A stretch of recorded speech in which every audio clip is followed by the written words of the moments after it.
안녕하세요. 맘띵 대표입니다. 오늘은 이제 과제 탐구가 왜 중요한지 그 점을 말씀드릴까 해요. 지금 입시에서 소논문 쓸 수는 없죠. 소논문이라 들어가면 안 되니까. 그래서 보고서를 작성을 했어요. 그런데 이번 입시에서 변화가 한 가지가 뭐가 있냐면 과제 탐구예요. 그런데 알고 봤더니 과제 탐구가 입시 전형 특히 수시에서 매우 중요한 자리를 차지하고 있어요. 과제 탐구를 왜 해야 할지, 그리고 수행평가와 과제 탐구는 같은 게 아닙니다. 수행평가는 학교에서 내주는 숙제지만 과제 탐구는 아이 자체가 보고서를 작성하는 건데 그 과제 탐구를 반드시 해야 합니다. 그 이유가 무엇인지 이 방송 끝까지 지켜보시기 바라겠습니다. 2015년 개정교육 과정에 여러분들 아시다시피 진로 선택 과목이 매우 중요하게 됐어요. 그래서 고3들 같은 경우는 자기가 선택한 진로 선택 과목, 물론 성취도가 A, B, C로 나왔지만 성취도는 A를 유지하면서, 그리고 과목별 세부능력 특기 사항에서는 그 A를 충분히 어필할 수 있는 내용에 들어갈수록 입시에서 매우 유리한 위치에 있다고 말씀드리고 싶습니다. 그러면 진로 선택 과목이 매우 중요해졌는데요. 수학 3학년 때 수학 진로 선택 과목에 수학 과제 탐구가 있어요. 또 3학년 때요. 사회 진로 선택 과목에 사회 문제 탐구가 있습니다. 심지어 체육 진로 선택 과목에도 체육 탐구 과목이 있어요. 과학은 없을까요? 과학은 공통 과목에, 이겨서 과학은 공통 과목에 과학, 탐구, 실험이 있습니다. 뭐가 있죠? 수학, 사회, 체육, 그 다음에 과학에 탐구, 과제 탐구라는 게 과목이 있다라는 점이에요. 그러면 여러분들은 이 과목들을 반드시, 탐구가 들어간 과목을 반드시 신청하셔야 합니다. 보시면 일단 그 입시에서는 이제 이게 있겠죠. 교과 학습량을 줄이는 대신에 아이의 무엇을 요구하게 되었냐면 자기주도적 학습 능력을 요구하고 있습니다. 그렇기 때문에 과목별 세부능력 특기 사항에서 아무리 독서 기록을 할 수 없다라도 과세특기 기록할 수가 있어요. 또한 과제 탐구가 중요한 이유가 말 그대로 뭐냐면 대학교에서 원하는 인재성과 능력을 수행할 수 있는 인지를 판단할 수 있는 평가 기준 중 하나가 과제 탐구가 될 수 있고, 학습자의 학습 의욕이라든지 학습 태도라든지 전공 적합성이라든지 모든 것을 평가할 수 있습니다. 또한 세 번째 과제 탐구가 유리한 이유가 뭐냐면 입시에서 이제 1차에서 여러분들 아시다시피 수시에서 상기부 제출하잖아요. 그리고 자기소개도 제출하죠. 현재 중3은 제출 안 하겠지만. 그러면 과제 탐구가 나왔으면 과제 탐구를 왜, 무엇을, 어떻게, 그리고 얼마나 심도 있게 했는지 분석했는지 분명 분석할 거예요, 평가자가. 그리고 한 번 더 확인하고 싶어서 궁금할 거예요. 그래서 그 검증을 언제 할까요? 그래, 2차 면접 때 보자 하면서 1차 합격과 함께 면접에다 다시 한번 과제 탐구를 물어볼 가능성이 매우 높습니다. 그러면 과제 탐구는 어떻게 해야 될까요? 무턱대고 해야 될까요? 중요한 건 상기부든 자소서든 과제 탐구든 수행평가든 왜 그 과제 탐구를 했는지 동기가 중요합니다. 예전에 책을 읽었어요. 그냥 무턱대고 자기가 어떤 책을 읽었다? 그 말이 안 됐었어요. 평가자가 보고 싶은 것은 뭘 보죠? 왜 그 책을 읽었지? 그리고 그 책을 읽으면서 무엇을 배웠는지를 평가자는 궁금했었어요. 마찬가지로 과제 탐구도 왜 그걸 했는지 그 동기가 먼저 나와줘야 됩니다. 그래서 과제 탐구의 출발점을 저는 개인적으로 교과 활동을 통한 과제 탐구는 반드시 하나 필요하다고 생각합니다. 어떤 과목을 들었는데 그 과목을 통해서 자기가 어떤 점이 좀 이해가 좀 안 갔다. 그러면 그 점에 대해서 좀 더 심도 있게 혼자서 동기를 출발해서 과제 탐구를 나갈 수가 있습니다. 그래서 과세특에는 과제 탐구를 기록할 수가 있기 때문에 반드시 아까 제가 예전 방송에서 말씀드렸었죠. 이번 입시에서 가장 중요한 상기부 항목 중에 과목별 세부 능력 특기사항이 매우 중요한데 그 중요한 상황, 그 란에 과제 탐구가 들어간다면 더 좋다라는 점, 일석이조라는 점, 그 점을 기억하실 필요가 있습니다. 이 과제 탐구는 이제 교과 활동에는 이게 있어요. 뭐 수행평가의 발표 활동도 있고, 토론 활동도 있고, 보고서 제출도 있고, 유시도 있기 때문에 이 다양한 것들을 활용해서 과제 탐구를 할 수가 있습니다. 여러분의 스타일과 여러분의 장점에 맞게요. 그래서 제가 정말 과세특에 과제 탐구가 기록이 되어 있는 것은 하늘과 땅 차이라는 점, 그 점을 여러분들이 기억하실 필요가 있습니다. 또한 두 번째는 과제 탐구의 출발점은 비교과 활동을 통해서도 과제 탐구를 나갈 수가 있습니다. 비교과 활동이라고 하면 창체 활동이 있을 수가 있어요. 창체 활동은 자율 활동도 있고, 뭐 동아리 활동도 있고, 진로 활동도 있어요. 그래서 그 창체 활동, 학교에서 한 비교과 활동을 통해서 유발된 호기심을 충족시키는 과제 탐구가 있을 수가 있어요. 그래서 그 비교과 활동은 대부분 저는 좀 이런 쪽으로 썼으면 좋겠어요.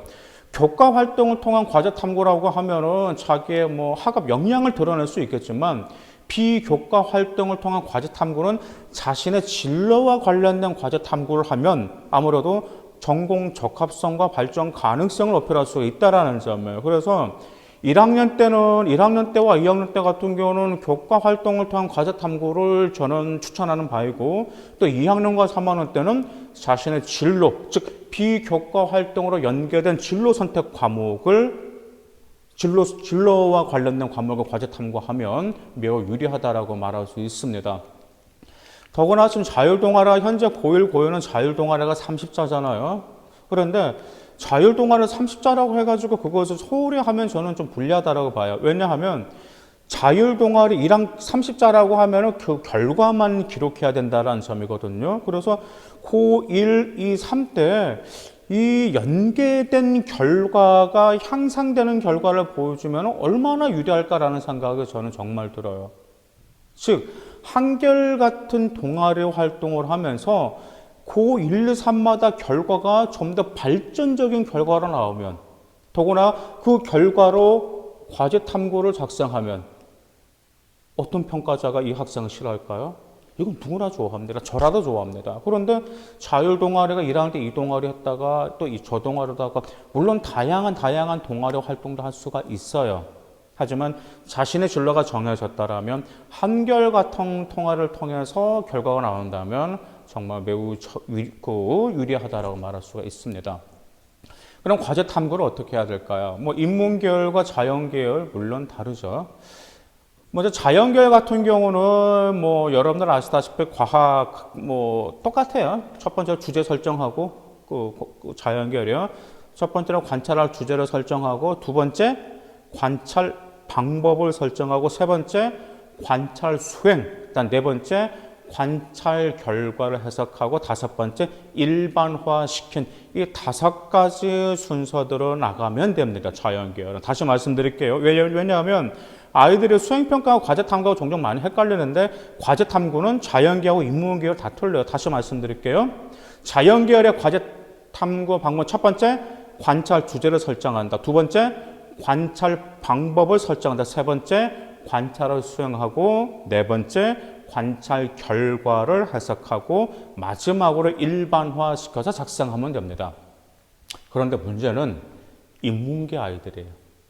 인문계열 같은 경우 물론 뭐 문이과 통합되었다 하더라도 자기가 뭐 이제 인문 쪽으로 수시를 노린다고 하면 인문계열 쪽으로 이제 과제 탐구를 하겠죠. 인문계열을 그 과제 탐구 방법은 딱 4가지예요. 첫 번째 문제를 제기해야 돼요. 두 번째 가설을 설정해야 됩니다. 다음에 세 번째로 자료 수집 및 분석을 하고 마지막으로 결론입니다. 자연계열은 단계가 5개였는데 지금 인문계열은 4단계인데요. 인문계열은 특히 두 번째 단계인 가설 설정을 매우 어려워해요. 문제 제기는 어렵지가 않아요. 자기 전공과 관련 진로와 관련해서 어떤 문제를 좀 보완했으면 좋겠다라고 했는데 이 가설 설정을 어떻게 해야 될까? 여기에서 많이 막힙니다. 문제 제기, 자료 수집 및 분석, 결론 이건 어렵진 않아요. 자료만 있다라. 하지만 가설 제기는 가설 설정은 어떻게 해야 될까요? 가설 설정은 간단히 말씀드리면 어떤 문제를 제기했으면 그 문제를 해결하는 과정에서 객관적으로 예상할 수 있는 일, 이 점이 가설 설정이라고 말씀드릴 수가 있어요. 그래서 탐구할 문제에 대한 결론을 내가 어떤 문제를 탐구하겠다 그러면 그 문제에 대한 결론을 일단 미리 잠정적으로 결론을 내리는 게 가설 설정입니다. 그리고 그 가설 설정에 맞는지 안 맞는지, 그 다음에 자기가 세운 가설을 뒷받침해 줄 자료를 수집하고 분석하는 게 가설 설정이에요. 가령 하나 예를 들어 볼게요. 지금 아직 코로나 이후로 세계 경제, 그 다음에 우리 한국의 경제와 우리의 생활이 어떻게 될지 많은 사람들은 알지를 못합니다. 그런데 어떤 학생이 코로나 이후에 경제가 어떻게 될 것인지 그 문제를 제기했어요. 그런데 이 학생의 가설 설정이 이렇게 내렸습니다. 코로나 이후에 경제 회복은 느릴 것이지만 반면에 직업의 형태가 많이 바뀔 것이라고 가설을 설정을 했어요. 그리고 나서 어떤 분석이 필요하겠죠? 경제가 어려운 이유가 뭘까? 일단 모든 신용대출은 모두 증가했어요. 그 다음에 사람들이 빚더미에 앉았어요. 그 다음 모든 게 장사가 안 됐기 때문에 많이 한다라는 게 시간을 걸릴 거죠. 또한 경제에서 부양 정책을 실시한다 하더라도 밑에 서민들까지 그 영향을 미치는 시간이 걸리기 때문에 아무래도 좀 경제적으로 회복은 느릴 것이다 라고 하면서 이처럼 다양한 자료를 수집하고 분석하고 결론 내릴 수 있습니다. 그렇기 때문에 이러한 단계별로 여러분들이 하신다면 그 과제 탐구는 어렵지가 않습니다. 그래서 인문계열 같은 경우는 문제 제기하고 과제 설정 이 두 가지만 해결되면 나머지는 그냥 그대로 쭉쭉 나와요. 그 다음 자연계열 같은 경우도 관찰 주제 설정과 관찰 방법 설정 이 두 가지만 정돈이 되면 나머지는 솔직히 그냥 나옵니다.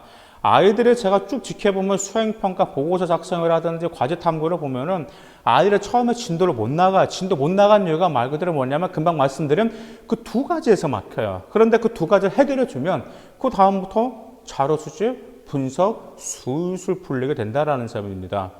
그래서 자신의 진로가 정해졌으면 평소에 어떤 좀 자신의 진로와 관련된 사회적 이슈 그런 점들에 관해서 미리 좀 관심을 가지고 가설을 설정한다면 과제 문제에서 매우 유리하다, 그 다음 매우 필요하다라고 말씀드리고 싶습니다. 우리가 과제 탐구에 관해서 많이 좀 흔히들 착각을 하시는 게 있어요. 과제 탐구는 내신 좋은 아이들, 그리고 좀 소위 명문대 스카이 갈 아이들만 할 것이다라고 생각하는 절대 그러지 않습니다. 모든 아이들, 내신이 좋든 안 좋든 모든 아이들 하셔야 돼요. 왜요? 내신이 좋은 아이들만 생기부 가지고 수시 지원한가요? 아니잖아요. 내신이 4등급이든 5등급이든 수시 지원합니다. 수시 지원하는 선발상은 누구나 다 똑같기 때문에 과제 탐구는 내신이 좋든 안 좋든 모두 하시는 게 매우 유리합니다. 이 과제 탐구는 여러분들의 진로 확대와 그 다음에 관심사를 뚜렷하게 하는 과정이며 대학 평가적에 보여주는 거예요. 그래서 이 과정에 꼭 전문적인 필요는 없습니다. 어려운 논문 단어가 들어가 전혀 그럴 필요가 없어요. 평가자는 어떻게 보면은 이 생각에 너무 수준 높은 과제 탐구를 하면 평가자를 의심을 할 수가 있어요. 어떻게 고등학생이 이런 걸 알 수 있을까? 오히려 평가자는 고등학생다운 과제 탐구를 선호할 수 있는 평가자도 있습니다. 오히려 학생다움도 좋을 수도 있기 때문에 절대 과제 탐구를 소홀히 하시면 안 됩니다. 과세특, 정말 과세특에서 과제 탐구 기록은 성공적인 입시의 중추적인 역할이자 여러분들의 꿈과 여러분들의 진로를 확신시켜줄 디딤돌이라는 점을 명심하시길 바라겠습니다. 감사합니다.